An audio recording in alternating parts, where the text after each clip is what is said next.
I just got out of the dentist chair and my mouth is still numb. So if I sound funny, laugh away. That is the reason. I can hardly feel my lips, but I have a crazy day at work and I did want to get a video today, and now is the time to do it. So glad you're all here. Got a lot to talk about. So let's just look at the market real quick. Bitcoin's at 92.78, Ethereum's at 236, Tether is at $1, and XRP is at 18.5 cents. XRP is up almost 5% in the last 24 hours. It really did a surge since last night. The big mover, I'm going to scroll down, has been, where is it? Vechain. Vechain's at the ranked 21st on Coinbase, and it is up 76.88% in the last 7 days, and it's at 1.5 cents. I think its all-time high is 9.5 cents. But Vechain is on fire, and everyone is asking why it's on fire. We can talk about that in just a minute, because I do want to discuss that. In fact, we can kind of talk about it right now. So Sunny Liu did an interview. He had a conversation with a digital asset investor, and one of the things we noticed between that and this announcement, Vechain to attend conference with Microsoft, Amazon, and Alibaba, both of those things were kind of a perfect storm and happened at the same time. And I don't know what caused the major increase in value of Vechain. I don't know if it was either one of these things, because this interview was fantastic with the digital asset investor, and then this was some great news. It's just some classic FOMO, and but it was fantastic to see. And I'm going to talk a little bit more about Vechain later in my video. I did want you guys to hear though what Sunny Liu had to say about Bitcoin, which I thought was interesting. And the block time, and the Bitcoin network has capacity limitations. So transferring on the Bitcoin network is slow, and when there's congestions, it can be expensive. So Bitcoin itself is not really designed for micropayments, small transactions, etc. Say what? It's not designed for that. Let me scroll down here. Oh, Mr. BXRP responded to that Twitter post by Digital Asset Investor, and I just popped in the top part of the white paper for Bitcoin, which was a peer-to-peer electronic cash system. Abstract: a purely peer-to-peer version of electronic cash would allow online payments to be sent directly from one party to another without going through a financial institution. I have talked about this before, guys, so here's the deal, right? You need a financial institution in order to get your money into Bitcoin. You need a financial institution to get your money out of Bitcoin. And I can tell you, because I moved some Bitcoin for a family member this weekend, that it took no less than 30-40 minutes to move a very small amount of Bitcoin, and it wasn't cheap. So they have failed on this white paper, and I agree with Sunny Liu. Bitcoin is not doing what they were supposed to be doing, and that's why they've converted their mantra over to store of value. They're not even talking about payments anymore. But listen, this isn't a bash Bitcoin video. I just wanted to bring that up. Mickey B. Fresh, and you need to follow him on Twitter. He's a very analytical, technical guy. He's at Mr. Fresh Time on Twitter. He had posted this: Ripple was engaging with central banks about issuing CBDCs on XRPL back in 2015. Here's a deleted PDF from Ripple's website in 2015. RippleNet has just replaced the gateways. Same thing. So there is, get on Twitter if you want to read these documents. There's some evidence here that Ripple was engaging with central banks about doing CBDCs. It only makes sense. Obviously, it's still considered speculation until it happens, but I just wanted to bring this to your attention. This is interesting stuff, especially for people who like to look at documents. These are some interesting documents to take a peek at. So want to share that with you. Okay, so one of the things that I did in the last week is I did some more diversification. So I did some more diversifying, guys. And one of the things I said in one of my videos last week was that I wanted to buy Vechain, but I didn't want to sign up for another exchange. I'm just so tired of signing up for these exchanges and then having to sign up for a new exchange because there's a new asset I want, and I'm just tired of it. I mean, it's like, it's enough already. Someone in my audience, and I apologize for not remembering who you are, somebody recommended I use Atomic Wallet. And what I did was I actually was able to buy a different asset. And the truth is I bought some XRP because I knew I could send it quickly. I bought XRP, I sent it to Atomic Wallet, and then, or actually, yeah, I sent it to Atomic Wallet and then converted it to Vechain, and then I was all good to go. I didn't have to sign up for another exchange. It was absolutely simple and easy and fantastic. So listen, I can't attest to Atomic Wallet's safety and security and all that good stuff. Seems like they've been around a long time. I've heard a lot of people talk about them over the years. I've never used them till now. I downloaded their app, super easy to use. I highly recommend that if anybody is looking to get an asset that they don't actually belong to an exchange that holds that asset, that this system worked for me very well. Other people told me to use CoinSwitch, but I just didn't want. I just didn't do it. I decided to go with this Atomic Wallet thing, and it worked out fantastic. So, okay, so as the XRP maximalist that I was, it's time for me to share with you my diversification. So here's where I'm at. I am still over 85% XRP, and I did not sell any of my XRP to diversify. I did buy some XRP to send to get some VET, but I didn't sell any of my XRP. So I'm still above 85% XRP. I do now have some VET, which is kind of exciting to have. And one of the reasons I'm excited to have it is my wife actually has a business to where she resells high-end purses. And I was telling her about Vechain and about how Sunny Lou used to work for Louis Vuitton, and they always had a problem with the authenticity of their purses. And she thought it was a fantastic idea what they're doing. And I also told her how you can track food and where food's been and all this other good stuff. So my wife was excited about it. If she's excited about it, it's easier for me to invest. Let me just tell you, that's the way it goes. So anyway, so now I have XRP, I have VET, I have Vechain. I did buy some Stellar, I guess about a month ago or so. Bought a small bag of Stellar, and these aren't big bags, guys. I just got in the game for some fun. I also I don't want to miss anything. I also got some ADA. I also got some Cardano, and I dumped all my Cardano. The truth is, after I had gone to Vegas last year and met Charles Hoskinson when he had mentioned that their sales program was being handled through the Cardano Foundation and that he doesn't handle any of that. And as a salesperson, I didn't really like hearing that. And that was his answer when the digital asset investor asked him, what are you doing about promotion? What are you doing about sales? What are you doing about getting out there and selling what Cardano is? And I wasn't thrilled with the answer. I got out of Cardano at the time. I'm back in. I'm not back in a big way. I'm back in a small way, just enough to keep an eye on things. Look, my thought process is this. I'm pretty sure that Coinbase is getting ready to add Cardano and VET. I don't know that Coinbase is the kingmaker anymore. I don't know that they're gonna go up crazy in price. But the truth is, I want to have some more chips in the game and with some different players. And I actually feel really, really good about it. I don't have that much money in each of these other assets, but I have enough that if they make a parabolic move, that it will be a good day for Mr. B. So that's good stuff. All right, moving on. Jungle Inc. had posted this last week. I don't think I shared this with you guys yet. He said Swift has been booking $50 million in profits annually last couple of years. Is it possible they post a loss this year? Post your answers below. Okay, so my answer to Jungle, who is a legend in the XRP community, was this. A $10 billion company like Ripple isn't out to get its share of Swift's 40 million euro in profits per year.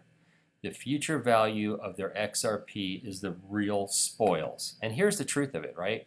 So Swift makes $50 million a year, about 40 million euros a year, okay? Now, and that's because they charge high fees. If using XRP is less expensive, then Ripple could never make that kind of money by taking over Swift's business, and there's no way a $10 billion company is looking for a $40 million or $50 million purse at the end of the year, and it would certainly be less because the cost of using XRP makes the process less. This is a bigger deal than that. This is a much, much bigger deal than that. and this is my personal opinion, but I believe that Ripple puts immense stock in the value of the XRP that they hold, and that part of their big business plan is they're building the rails, they're making money on building the rails for the financial institutions, but the lion's share of the money and the value of Ripple in the future, in my belief, is going to be XRP.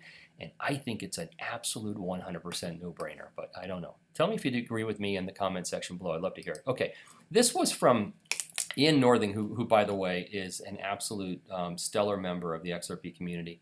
He's at Ian, B-I-N-S, on Twitter. He posted this the other day, which I thought was interesting, and did a little investigation, and I think it could use some clarity. So he said, hey, Brad Gellinghouse and Joel Katz, who's David Schwartz, I've been asked to check this out. Is this a scam? So he's referring to this company that's called Link2, who sells, okay, here you go. They sell SPVs, which is special purpose vehicles. It's private stock that employees own in their company, or past employees or investors own in companies. And here are the companies: Blockchain, Coinvestors, Coinbase, Link2, Ripple, Robinhood, right? There's a bunch of different companies here, and they're private shares. Now, it's not a true stock; it's a share of the stock, but it's equal it will be equal to the future value of the stock, from what I understand and reading up on it. The only difference is you don't get voting rights, right? So moving on about it, though, and by the way, Ripple is $28 on their website, which, by the way, was valued, I think, at $61 last year when they valued the company at $10 billion. Now, David Schwartz went on to say, qualified investors can in the secondary market. These markets tend to be illiquid and inefficient and have poor price discovery. That means you may be paying way too much or way too little, and it's hard to know. And that might explain why it's $28. Maybe it's underpriced because the market, the price discovery isn't correct. Maybe it's overpriced. I don't know. That's for investors to determine. But I thought that was interesting. So a little more information on that company. And I think there's multiple companies that sell those SPVs. But the one thing about this Link2 company, and it's a Greg Kidd company. So Greg Kidd funds $1 million into Link2. So guys, just a reminder, Greg Kidd, original investor in Ripple, original investor in Twitter, original investor in Square, original investor in Robinhood, original investor in Coinbase, original investor in Uphold. I mean, the hits keep coming. He's got a company called Hard Yakka.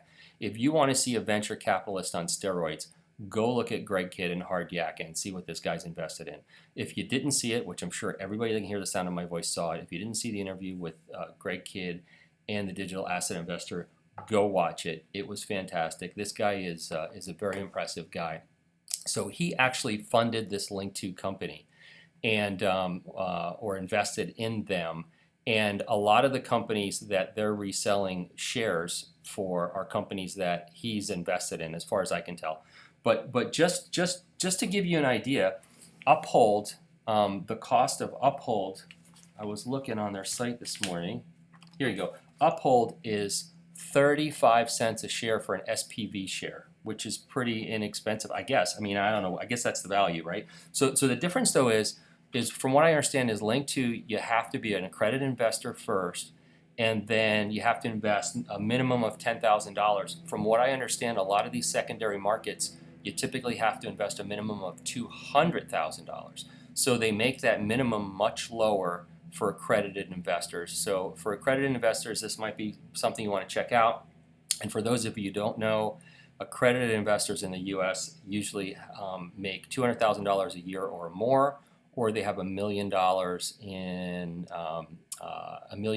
in net worth. I don't know if that can or cannot include their home. I don't know that it can include their home. But anyway, so Uphold was 35 cents. Blockchain Coinvestors was $10 per share. Coinbase is at $32 a share. I wonder if we're going to see Coinbase IPO in the future. I think they're getting primed for it. I really do.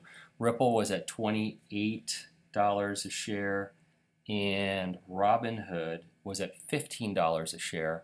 And also, they even sell their own shares, and Link2 shares are at 50 cents. So You can even invest in the company themselves. So I thought that was interesting stuff. Wanted to share with you and clarify what Ian Northing was asking, but something that you can do your own research and learn more about. They have a cool app too. You can download their app on your phone. All right, moving on. Uphold. So Uphold posted this. Uphold is fully reserved. Unlike banks, we don't loan out our money. We publish our holdings and obligations in real time here. I thought this was cool. Now, I had heard about this in the past. I had never looked at it. But Uphold doesn't do any fractional lending, I guess is what they call it in the banking world, to where they only have to have 10% of the money that they loan. Uphold has full reserves on everything that they sell, from gold to silver to XRP to Bitcoin. My internet is so slow, it's still loading. But you could literally look and they'll show you how many shares they're holding and how many shares that are on their site. So let's see, reserve status is 100.1%. And let's see here. You can go to their site and take a look at this. And I'm going to go to, let's see if I can go to something here. I don't think it matters what I go to, but let's see if we could find something you guys would be interested in. I know I looked at XRP over the weekend because I was preparing for this video, but they're not going to make it easy for me to find it. Here you go.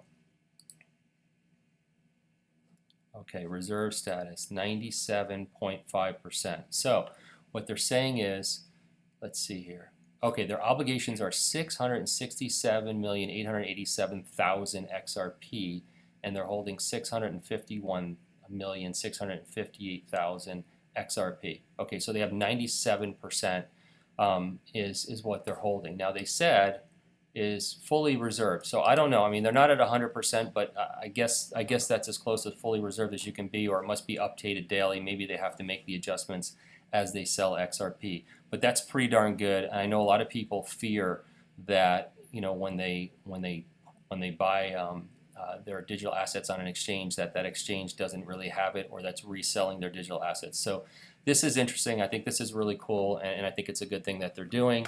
And I would certainly like to even learn more about that in the future if I can. And moving on. Okay, I was watching soccer or football, depending on where you live in the world, this weekend, and the fake supporter noise was just weird. Watching these guys play to an empty stadium and them having a fan soundtrack in the back was just bizarre. But somebody had posted below my my Twitter post that it was even more bizarre to hear nothing when he was watching German soccer last week. So that would make sense to me as well. That makes a lot of sense.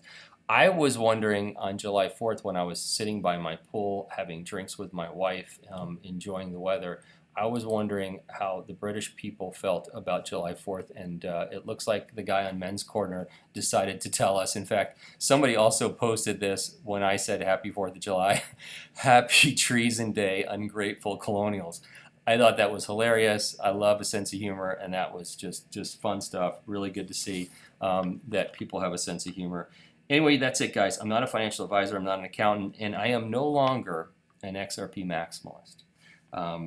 Let's see. Oh, and also, I'm not a crypto expert. These are my opinions only. Don't make any financial decisions based on anything I say. This video is intended for entertainment purposes only. Also, if you haven't subscribed to my channel, please subscribe if you can. 53% of the people who watch my videos still aren't subscribed. So literally over 50% of you are not subscribed. Give me a sub if you can. 27% of you have hit the notifications button. So if you want to be notified when new videos come available, please hit the notifications button. And I thank you all and have a great day.